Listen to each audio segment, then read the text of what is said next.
Welcome to the Living Stones podcast. I do want to give a trigger warning right off the bat today. We're going to be talking about domestic abuse, and so if that's something that feels triggering for you at all, why don't you go ahead and watch a different one of our podcasts. My name is Cassie, and I'm joined here today by Allison. Allison, can you give us a bit of an intro on who you are? Hi, I'm Allison. I've been a therapist with Living Stones for about a year now. And my previous work experience before being a therapist is I worked at a shelter for people fleeing domestic violence, and I did that for about 2 years. Well, thank you for being here. Maybe we can start off just sort of a definition of what is included in domestic violence. People think of hitting, and that's it. Yeah. Physical violence is the one that is shown in movies and TV and is something that happens commonly. Yeah. But there's also emotional domestic violence. Yeah. Spiritual is a really big one. Oh, yeah. Financial. Yeah. Yeah. So there's a lot of ways that someone can be in a violent situation. Yeah.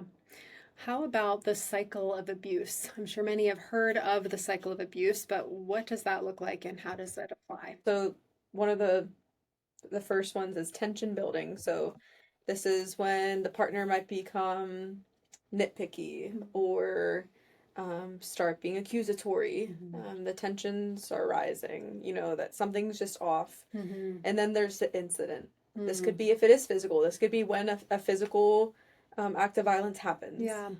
Or this could be if it's financial, when money's withdrawn or spent or controlled in a way that is not normal. Or when words are said emotionally that are really manipulative. And then there's the reconciliation.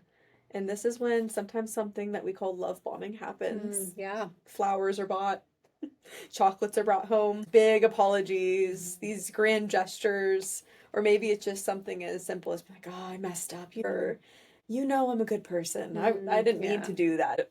They're trying to reconcile with the behavior that just happened. Yeah. And then there's the calm. And this is what really trips a lot of people up. It's this calm period where things seem normal. The victim will start thinking, okay, like they're not that bad, or yeah, and they just apologized and they said they changed. This looks like change. They were having a rough time, or there's all these excuses that were just fed to them during this reconciliation, and things seem normal. Life goes on. Yeah. Then you go right back into it. Tensions building, incident. Yeah. Apology, reconciliation, calm. Yeah. So that's why it's a cycle. And what's important is there's sometimes isolated events where some of those categories happen in relationships, not abuse. Abuse is never normal. But when it's this consistent pattern and cycle, that's when you have to really evaluate things. Is this actually domestic violence going on? Yeah. I think the cycle is a really good visual because it explains how confusing it can be for people. And it's not just like this person is always abusive all the time. It's really a confusing, difficult thing to work through. That's a huge misconception that a lot of people hold. Why would someone be in a relationship if they're getting punched every day? That's not typically what it looks like. Yep. It's not what it looks like. It's a cycle where things are really confusing and you see the best in this person somehow, but they're still really violent towards you. Yeah. You mentioned that some pieces of the cycle would show up in a normal relationship. What would you say is the difference between this sort of coercive control rather than a relationship that's going through a period of high conflict? Yeah. Coercive control is, there's one person who is the dominant person here. They victimize their partner. So they're the ones that's calling all the shots, and the partner feels scared of them. If it's just a toxic relationship and not a domestic violence situation, typically it's two people that are contributing to the situation. They're both just not a good fit for each other, and there's a lot of fighting going on. Or even if they're not in a toxic relationship, but there's just a season where things are going bad, that happens. But domestic violence, it's this cycle that we're seeing. There's one person that is the perpetrator, is what we'd call them. They're perpetrating on a victim. Yeah. That's completely different than a messy relationship. Right. Yeah. Which maybe you should also get out of, but sure. And that's a whole other conversation. Yep. What would you say are some early red flags that a relationship could become abusive? Extreme jealousy is a huge one. Yeah. What would that look like? Yeah, not wanting them to spend time with friends, Yeah, being jealous of time that they spend with other people outside of their relationship. Even jealous of life accomplishments is Oh, one yeah. that I've seen a lot. Mhm. Like, think of an example of a partner that gets a promotion at work and can go purchase a nice vehicle for themselves, and the partner's like, "Oh, you're gonna do that? Well, look at this," and they have to one up Yeah. whatever big achievement that person Instead of got. celebrating it. Yes. Another one is isolation. Mm. So a lot of times we'll see someone being isolated from even their family. Yeah, I don't want you telling your mom about me. Don't call your mom. Don't talk to her about this. Or we're just doing things, just the two of us. We're not doing family events. Yeah. To me, I would say, what are they hiding? Why do they want you to be so isolated? And it's probably because they know that if you tell people about the state of your relationship, they're going to acknowledge to you how unhealthy it is. Yeah. So, yeah, early on, if they start making it just the two of you and you feel like you've no other option but to be with that person, that's pretty manipulative. Isolation is huge. I think some people feel with the jealousy and the isolation like, oh, I'm just really special to this person. Yes. They just really like being with me. And that's not at all what it is. I think all of this boils down to if your partner is really insecure about themselves, and this is how it's presenting itself, is through control, through isolation, through jealousy. That's a huge red flag. Yeah. I wonder too about watching how this person treats animals and treats the person who's bagging the groceries, and just kind of paying attention to not just your relationship, but their relationships with the world and what you're seeing there too. Yeah, are they mean to random people? What are their relationships typically look like if they're isolated? Their family has disowned them. They don't have any friends. Yeah. We realize there's circumstances that cause people to be disconnected from their families that are outside of their choices. But if what you're picking up on is that they're isolated from friends and family because of who they are, that they're violent, you are not going to fix them. It isn't like a different version of them. That's probably who they are. Yeah. Probably not safe. That's another easy lie to believe, I think, in Oh, these yeah. situations. I could fix them. Yeah. I really know this person. Yep.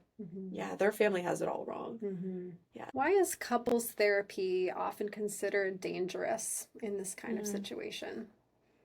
Yeah, a lot of times, if there's domestic violence happening, not just a toxic relationship like we talked about before, but domestic violence, if they enter into a therapeutic relationship, the abuser in the situation could use those sessions as a way to gain fuel. So most of the time, perpetrators are amazing manipulators. They come across as really kind and happy people, and they could even trick a therapist into thinking that they're supportive and engaged in therapy because in the session they're not being violent, but they're taking mental note of what their victim is saying, going home and taking it out on them. So it's not safe. It's actually recommended for therapists to not see a couple if there's any form of domestic violence happening. They really should be doing individual work and achieving safety. And the victim can't ask for help from the therapist in that situation. It's not safe to say, well, I don't feel safe at home. Individual therapy, those conversations can happen. So there's really no productivity from a couple seeking therapy if there's violence happening. Yeah, it sounds like it can become more dangerous. Absolutely. Yeah. So you're saying that in a therapy situation, the victim probably wouldn't even be telling what's going on. It would be unsafe to even give an honest depiction to the therapist of what it looks like. Yeah, it'd be manipulation all around from everyone. Yeah. So why would we say it's so difficult for victims to leave? Our narrow view, why wouldn't they just leave? A big one is financial reasons. That I can't leave because this person is sustaining my life financially. Yeah, and they've usually set it up that way. Of course, because they know. Yeah, what are you going to do? Things like vehicles. People don't think about that. If the couple is sharing a vehicle, they don't have any form of transportation, or this person's paying for the vehicle. I can't use my car. It's under their name. Yeah. Children, it's a huge one. Yeah, I want my kids to have two parents because they should have a mom or a dad. Or a lot of people think it's better for the kids to just stay there when I do want to say most of the time it's not. Yeah. One that is really big is actually pets. Oh. Keep a lot of people stuck in violence because they don't know what to do with their animals. Yeah. And a lot of emergency shelters don't accept animals, Oh, wow. which is something I didn't that's realize shifting that. Yeah. because Okay. there's been research done. A lot of animal shelters will do a temporary hold while someone is in Okay. an emergency shelter for domestic violence. Wow. Something that's changed over the past few years. So, yeah, if someone is struggling to leave because they're worried about an animal, there are resources for that now. Yeah. So, yeah, financial, children, animals, transportation. Yeah. Yeah. Yeah. All really practical things too that people need. Yeah, to because you're need to living a have. life with someone. There's always some level of care for the person. That's why Yeah. you're in a relationship with them to begin with. Yeah. So there's some way that you've combined lives with them. It isn't just someone that you're dating a lot of times. It's someone that you live life alongside. Yeah. So leaving them means leaving a big chunk of your life. Yeah. Yeah. And that can be scary. And I think people on the outside, it's hard to see that Yeah. that the victim has some care for this person, has a Absolutely. history with this person, has dreams that they don't want to lose and will lose as soon as they leave. And often the perpetrator has a really hard story. Yes. And so then the empathy that they feel, and my spouse or my significant other was abandoned as a child, how could I abandon them as well? All of those things too. Yeah, fear of what the perpetrator might do if you leave. Whether it's, will they hurt themselves? Have they said that? Yeah. If you leave me, I'm going to do something to myself. Or, yeah, if I leave, are they going to come do something to me? And the manipulation of, as you already mentioned, not allowing the victim to be independent. So there's a learned dependence. It's unacceptable for that person to show independence, and then how do they get out? Yeah. If this has been happening long term, a lot of times we'll see that from the very beginning, the victim wasn't allowed to get an education, for example, because the perpetrator knows, if you have an education, then you have access to independent living. They don't hold jobs. They're fully dependent on this person, so they can't get out. Yeah. Or it feels like that. Yep. It feels like they can't leave. Or never paid a bill, don't know how to do that, don't know how to balance a checkbook, anything like that. You mentioned safety earlier. What does a safety plan look like? What does it look like for someone to start building a safety plan if they're considering leaving? If I were to talk to someone through the steps of creating a safety plan, I would tell them to gather all their important documents. So this would be birth certificate, social security card, checkbook if you have one, your driver's license, anything that you need on a day-to-day basis or even long-term. These documents, a lot of times, perpetrators will go after if they sense that a person's trying to leave them as a way of keeping them stuck. So gathering all those documents, putting them somewhere really safe. So if I'm going to safety plan with someone, this is like a bag that I'm telling them to put together and hide somewhere. It's full of their important documents, any important belongings that they have that someone might destroy if they think that you're going to leave. Yeah. So if it's something from your childhood, or pictures, even, collecting all of that, having it in a bag. If there's kids involved, having their documents in the same bag, their important items in this same bag, so that whenever you decide to go, you can grab a bag and go. Yeah. So creating this list of things, having contacts, so knowing, like, my best friend knows that I'm trying to leave the situation. If I send her one text, she knows that I'm on my way to her house. Yeah. Or if you know of an emergency shelter near you, having the address ready to go, then phone number ready to call so that you know exactly where to go whenever you make that choice. Yeah. Is there any way to connect with these emergency centers before you're ready? Yes. All shelters have an emergency hotline number. If you're going to look it up, make sure that you're looking it up in a safe and secure way, deleting your search history. Calling that emergency hotline, and those are 24/7. And you can talk to someone and figure out what your game plan is, and you can actually safety plan over the phone with someone on that emergency hotline, and they will talk you through the steps of what you need to gather before you go. Where can victims go to get help? And what does healing look like for them once they start? Yeah, so like we've been talking about, emergency shelters, or even staying with a close friend or family member. What I will say about that, and I forgot to say this during the safety planning, is our phones have tracking on them. And so if you're about to leave and go somewhere, please turn off your location services on your phone, Yeah. so that you can't be followed to where you're going. Yeah. And maybe think about where you're going. If it would be classic for you to go to your mom's house, for example, don't go to your mom's house. Find a friend that maybe your abuser doesn't really know about, that you could go there, somewhere completely random. Yeah. So yeah, going to an emergency shelter or a friend or family member's house that is safe and secure, that your perpetrator can't find you at. What does healing look like for them once they get out? Healing, once you get out of this relationship, goes through a lot of practical steps. It usually starts with finding legal. There's a thing called a protection from abuse order, or a PFA, is what we call it. Yeah. You can file that at the courthouse. A lot of domestic violence agencies will provide you with free legal representation for this. A big piece of advice that I'll give with a PFA is that the children need to remain in the custody of the person that filed until everything's sorted out legally. So if you're going to go file against a perpetrator, please have your children with you at the time of filing, in your care. If they're in the care of the perpetrator, they will unfortunately stay in the care of the perpetrator until things are resolved, unless there's obvious signs of child abuse. Yeah. So yeah, it would look like getting legal counsel from this agency, looking for safe and sustainable housing independently. And there's a lot of resources for that, grants that can be given that help pay for housing until you get on your feet. Counseling, people get kind of confused because we actually don't suggest that someone goes directly into mental health counseling or therapy, because we would say that in order to do real growth, your basic needs need to be met. Sure. So your basic needs are food, shelter. Yeah. If those things are not being taken care of, then you're not going to do any growth in therapy. Yeah. So the first steps are these really practical things. How do you live a life independent from your abuser? Yeah. Is that attainable for you? Yeah. So that's what healing looks like at the beginning, and then you move into the deeper work of therapy and really recovering. And it sounds like these organizations can walk people through every step of the way.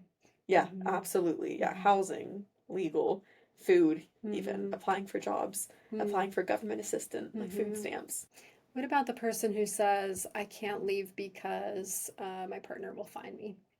It's a risk. It's a risk. And that's why something like a protection from abuse order would be so important in that situation. Well, one, you get it into the eyes of law enforcement. Sure, yep. When you do a PFA. So when it's broken, then this is a legal charge now. Right. This isn't just you coming and finding me. Right. Now you're being legally charged. Yep.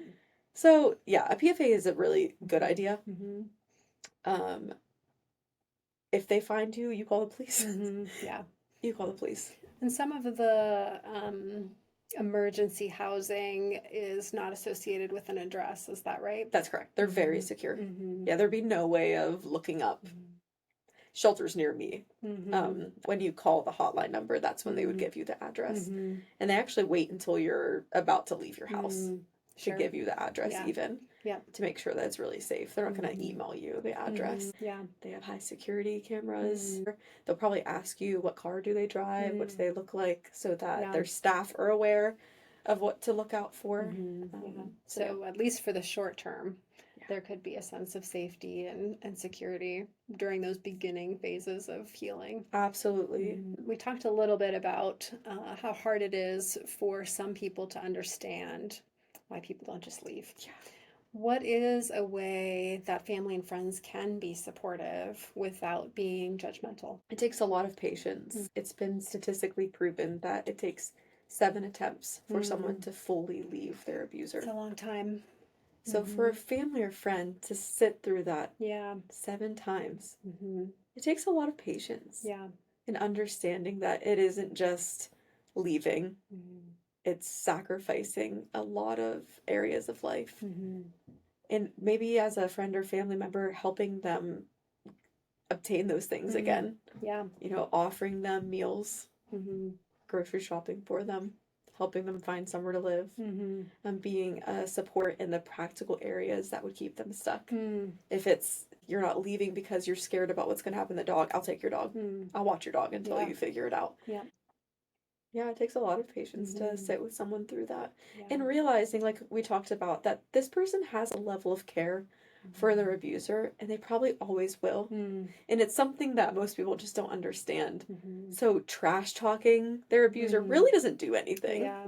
because you're probably going to offend them in the long run, because they made a choice Mhm. before the abuse started happening, or even during, to Mhm. really care for this person. Yeah. So acknowledging the deep care that they have for them, Mhm. and the grief that they're going to experience when they lose this relationship and end it. Mhm. Yeah. Yeah. For the person who is in those statistically 7-ish times trying to leave, as we close, what would be your words to that person? That there are resources for you, Mm-hmm. that you do not have to do this by yourself. Mm. Yeah, if I were to talk to someone that was attempting to leave an abusive situation, or maybe they have attempted before and gone back on it, there's resources for you. There's an emergency hotline you can call. Mm-hmm. There's help available to you. Let's humanize this, that you're not crazy Mm-hmm. for even wanting to stay with this Yeah. person. Mm-hmm. You might feel that way because of what people have said to you, or maybe even internally you've thought, like, what am I doing? Why tolerating this? They say statistically, I believe it's 1 in 4 women and 1 in 7 men end up in a violent situation. Oh, wow. That's a lot. That's a lot of people. Mm-hmm. It's normal to have these thoughts of, I deeply care for this person, Mm-hmm. but I'm not safe. Yeah. You are making the best decision with what you have. Mm-hmm. Yeah. And maybe you're getting to a point where you're realizing that your safety is the priority, and your safety is always the priority, Mm-hmm. especially if you have children. Your children's safety has to be the top priority. Absolutely. If that's being neglected in any way, Mm-hmm. then it's time to go. Yeah, absolutely. Such good encouragement. Yeah, thanks. Yeah. Thank you so much for your expertise, for joining me today for the conversation. It's appreciated. Yeah, thank you for having me. Absolutely. And thank you for joining us as well. And we'll see you next time.